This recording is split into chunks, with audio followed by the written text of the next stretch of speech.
Good afternoon. I'm very happy to see so many of us are here today.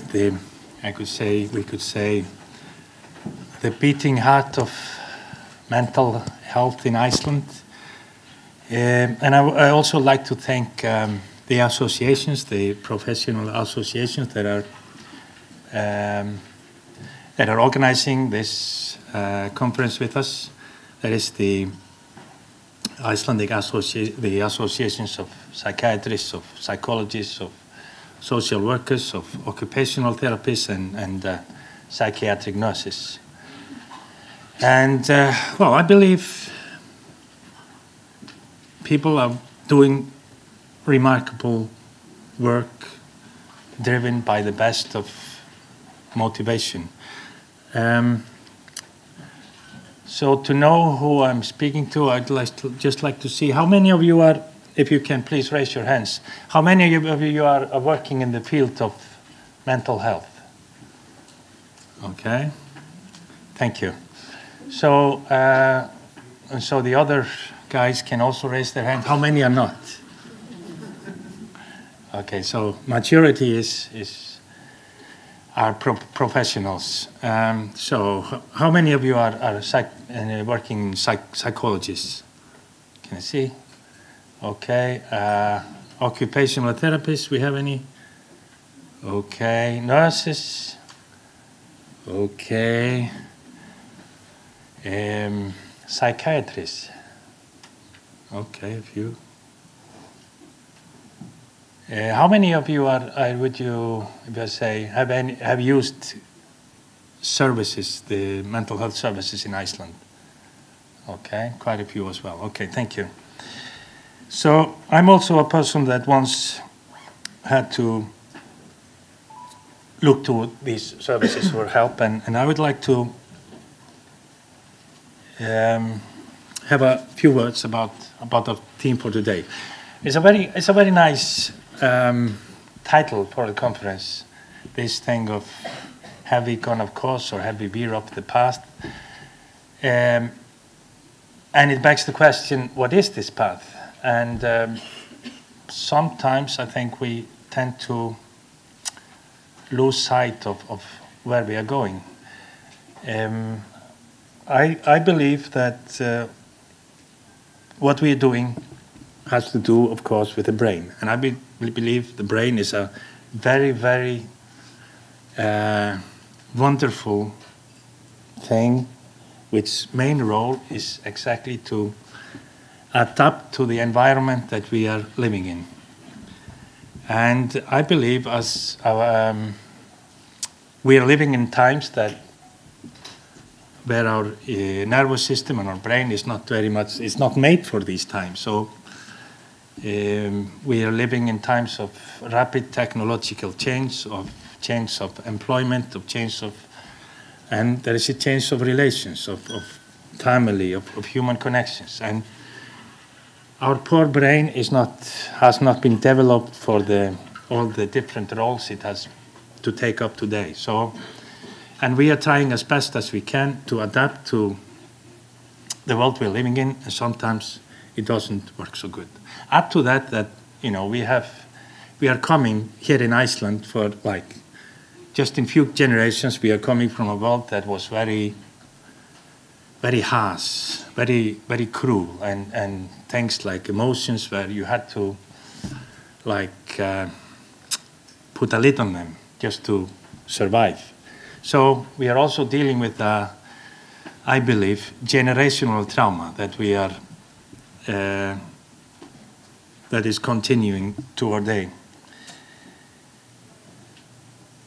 And so many things go wrong, and for the more than 100 years, people have been trying to classify, what is this thing that goes wrong?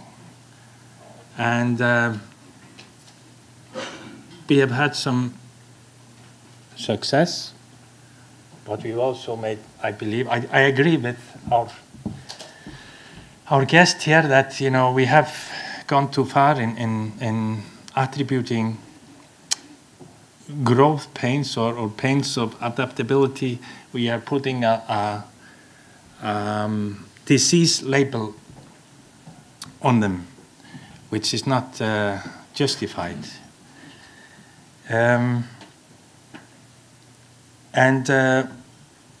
We just have to look at numbers here in Iceland. There are some scary numbers that we see, like in, for instance, the usage or the medication. We have numbers from February shows that the medication we use, for instance, for depression, it's 2 times the average of the countries that we want to compare ourselves with, the OECD countries.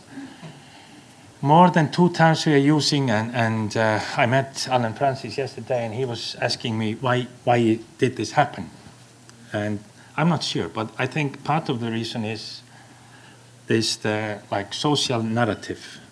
Here, as in the US, majority of psychiatric medication is subscribed by general practitioners. Somewhere I saw the number 74%. Alan Francis told me in the US it's 80%. And so I think in many cases people come and look towards medical solution to human problems. They go to the general practitioners and say, I'm feeling bad, can you fix this for me now? So we are often looking, our society is very much geared towards finding the quick fix solution on things. And some problems are, like with our poor brain, sometimes it needs a long time to fix itself, to adapt.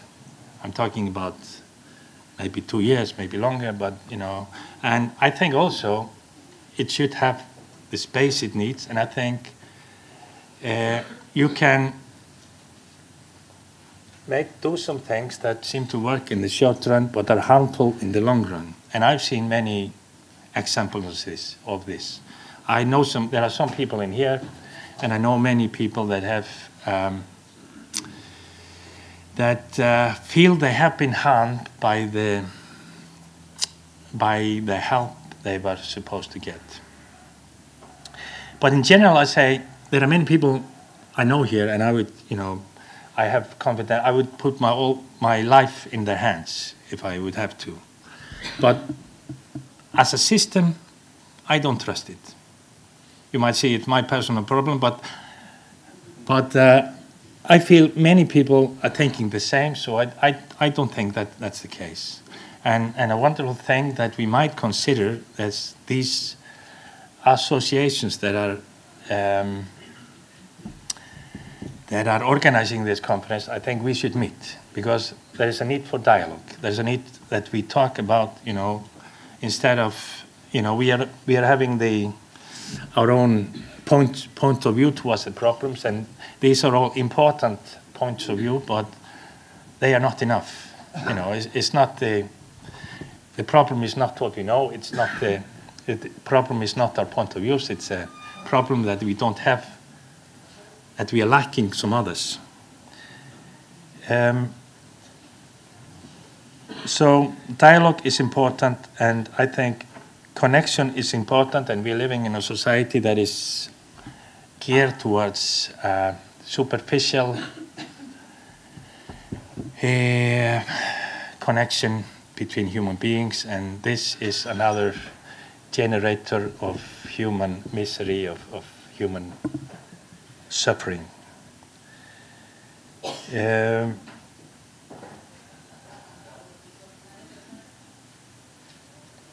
So, a few years ago, I had to take myself on a journey of recovery, and it took me through a place, a dark and dangerous place, and I came through this place, and I considered myself lucky to be alive, lucky to feel healthy, and lucky to be well connected. And part of it was we have a system that allows us to take a time to mend what is wrong. And also, I'm very thankful for the people that were with me on this journey, because without them, it would not have been possible. And for me, I attribute two things. I think two things more than anything else for my recovery. One thing is community, to have people that I could relate to, that I thought I was understood, that I could express what I was feeling, and in a safe manner. And so, to finish, I would like to end up with a poem that I heard some few weeks back, and it was, I found it very fitting. It's called The Invitation. I think it could also be called Emotional Test for Mental Health, for people in the mental health profession. So here goes. It doesn't interest me what you do for a living. I want to know what you ache for, and if you dare to dream of meeting your heart's longing. It doesn't interest me how old you are. I want to know if you will risk looking like a fool for love, for your dream, for the adventure of being alive. It doesn't interest me what planets are squaring your moon. I want to know if you have touched the center of your own sorrow, if you have been opened by life's betrayals, or have become shriveled and closed from fear of further pain. I want to know if you can sit with pain, mine or your own, without moving to hide it or fade it or fix it. I want to know if you can be with joy, mine or your own, if you can dance with wildness and let the ecstasy fill you to the tips of your fingers and toes, without cautioning us to be careful, to be realistic, to remember the limitations of being human. It doesn't interest me if the story you are telling me is true. I want to know if you can disappoint another to be true to yourself, if you can bear the accusation of betrayal and not betray your own soul. If you can be faithless and therefore trustworthy. I want to know if you can see beauty even when it's not pretty every day, and if you can source your own life from its presence.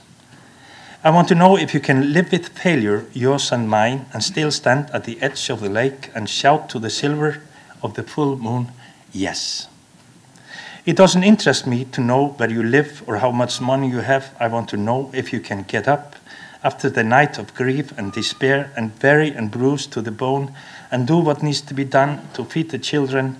It doesn't interest me who you know or how you came to be here. I want to know if you will stand in the center of the fire with me and not shrink back. It doesn't interest me where or what or with whom you have studied. I want to know what sustains you from the inside. When all else falls away, I want to know if you can be alone with yourself and if you truly like the company you keep in the empty moments. Thank you.